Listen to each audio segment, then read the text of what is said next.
na matatizo ni vile. Naomba ukae tayari hapo ulipo. Sema inshallah. Kama kuna mtu anakusemesha, mwambie aache kukusemesha.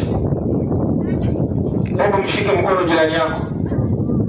Mshike mkono mwenzako, mwambie ndio wewe.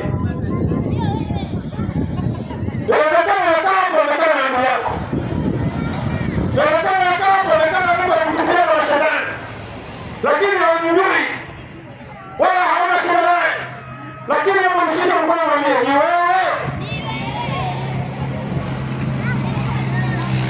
Leo tunataka kwa mapenzi ya Mwenyezi Mungu, kwa huruma yake, kwa msaada wake, wagonjwa wote wako hapa na wengine wanaogopa kuja wako ndani, wako hivyo watafuatwa na watakuja hapa na wataondoka ni wazima. Sema inshallah.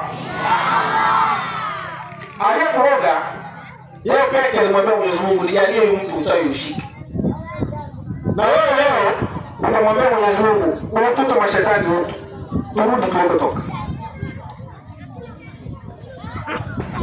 Mimi jana nasema kidogo, na leo nataka nikufurahishe tena kidogo ili upate kompleti ya kitu kizima.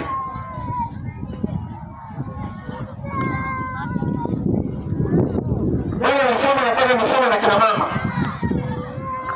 na leo naomba niambie maneno yangu. Sema inshallah. Kwa maisha ambayo tunaishi leo, unaweza kushangaa. Kuna viwanja vya mpira na wao wengi.